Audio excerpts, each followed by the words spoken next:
Hello प्यारे बच्चों, सबसे पहले मैं आपको समझा देता हूँ कि मैं इस वीडियो में आपको वृत्त का क्षेत्रफल, वृत्त की परिधि और वृत्त का व्यास तीनों निकालना सिखाने वाला हूँ। तो सबसे पहले मैं जैसे हर चैप्टर पढ़ाता हूँ, कोई भी टॉपिक मैं आपको पढ़ाता हूँ, सबसे पहले उनकी बेसिक चीज़ें बताता हूँ ना। तो आज हम वृत्त पढ़ रहे हैं, तो मैं सबसे पहले आपको वृत्त के बारे में अच्छे तरीके से उनकी परिभाषा, परिधि क्या होती है, जीवा क्या होती है, व्यास क्या होता है, चाप क्या होता है, सब कुछ अच्छे तरीके से बताऊँगा। यहाँ पे आप देख सकते हैं मैंने हर चीज़ें नोट डाउन करके रखी हुई है और उनका सूत्र भी मैंने अच्छे तरीके से नोट किया है। पहले हम क्या करेंगे, उनको पढ़ाएंगे आपको, इसके बाद हम क्या करेंगे, इन क्वेश्चनों को सॉल्व करेंगे। ओके, तो चलिए देखिए इनकी परिभाषा क्या होती है। सबसे पहले तो देखिए बच्चों, वृत्त को इंग्लिश में बोलते हैं सर्कल। सर्कल माने होता है वृत्त। इनकी परिभाषा हम देख लेते हैं।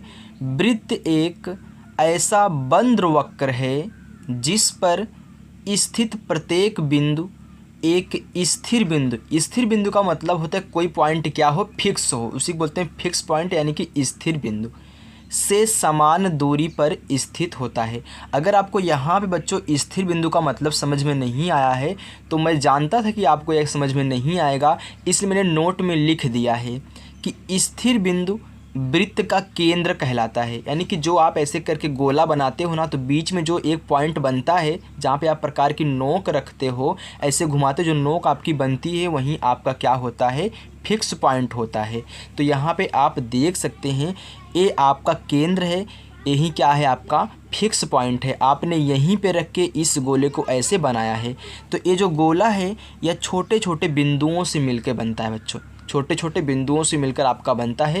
ये एक क्या है, आपका फिक्स पॉइंट, यानी कि स्थिर बिंदु है, मैंने यहाँ पे लिख दिया है। अब आपकी त्रिज्या क्या होती है उसको देख लीजिए।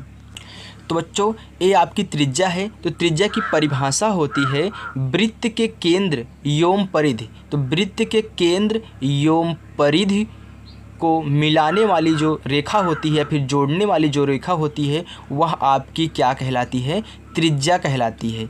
यानी कि केंद्र से परिधि तक को जोड़ने वाली जो रेखा है आपकी त्रिज्या है। त्रिज्या को इंग्लिश में बोलते बच्चों रेडियस। रेडियस माने होती है त्रिज्या। आगे देखिए मैंने हर एक पार्ट अलग अलग से बनाया है।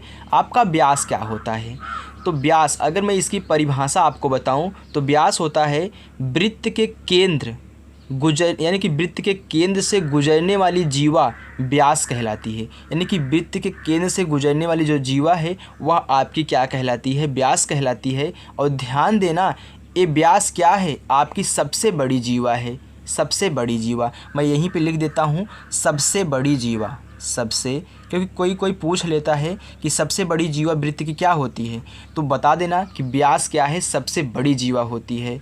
तो ध्यान देना ये व्यास को इंग्लिश में बोलते हैं डायामीटर। तो ये आपका क्या है, व्यास है। अब देखिए बच्चों आगे हमने यहाँ पे लिखा है जीवा। तो जीवा क्या है, यानी कि जीवा की अगर हम आपको परिभाषा बताएं तो एक बार सुन लीजिए। वृत्त की यहाँ पे जो जीवा की परिभाषा होती है वह होता है कि वृत्त के परिधि पर स्थित किसी दो बिंदु, यानी कि मान लीजिए यहाँ पे कोई एक बिंदु है, यहाँ पे कोई एक बिंदु है, तो वृत्त पर स्थित किसी दो बिंदु को जोड़ने वाली जो रेखा होती है वह आपकी क्या कहलाती है, जीवा कहलाती है।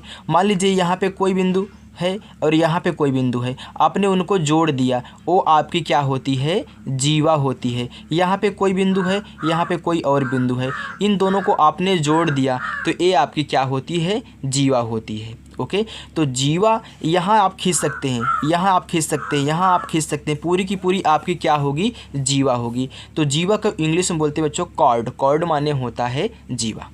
आगे देखिए हम बात करते हैं चाप की।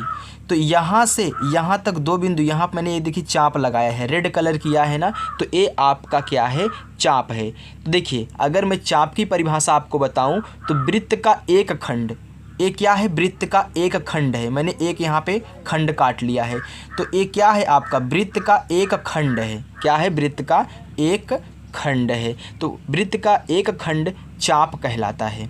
तो इसकी क्या हो गई, परिभाषा हो गई। तो ये आपका क्या है, चाप है।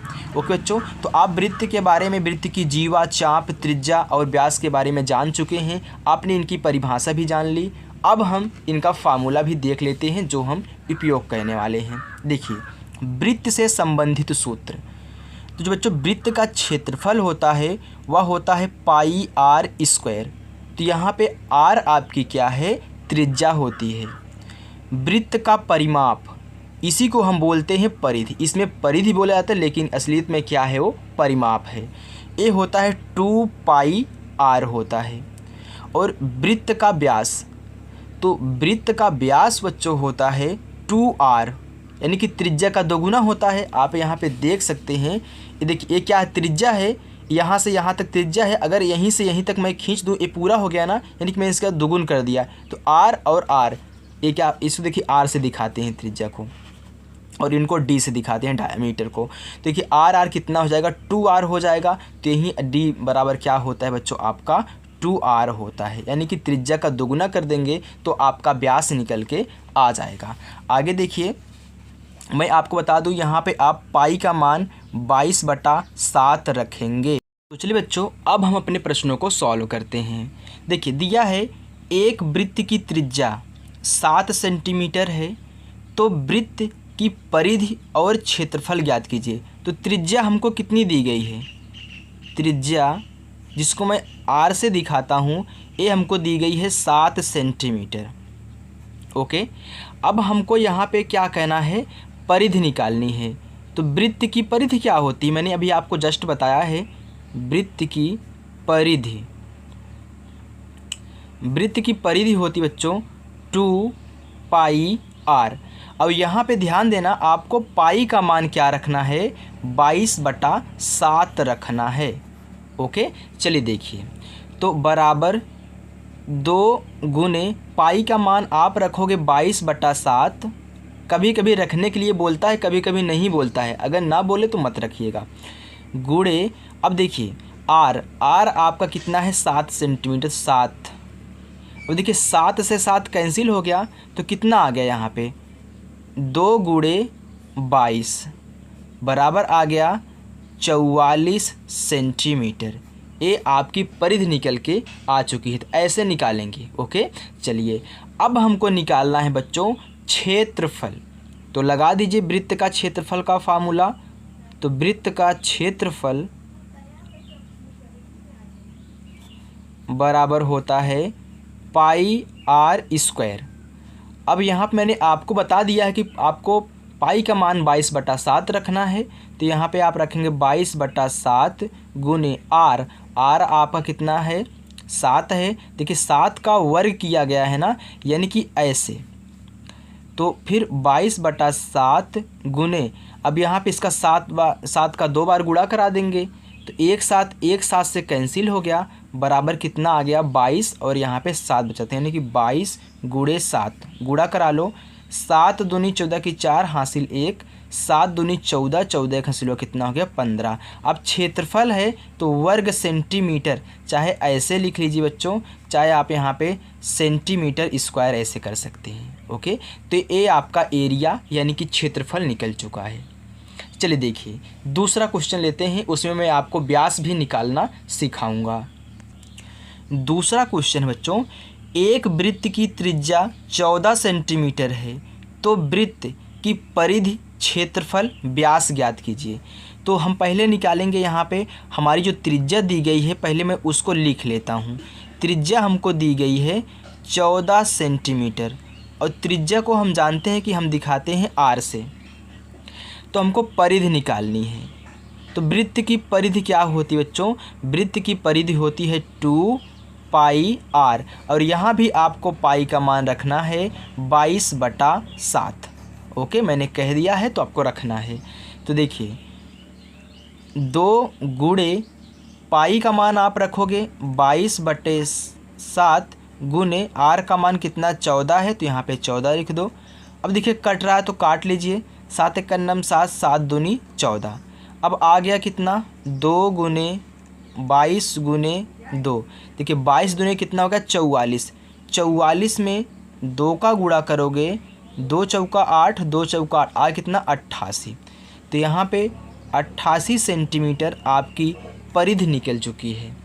ओके, चलिए देखिए अब हम क्षेत्रफल निकालेंगे। तो क्षेत्रफल, तो वृत्त का क्षेत्रफल क्या होता है बच्चों? ये होता है पाई आर स्क्वायर।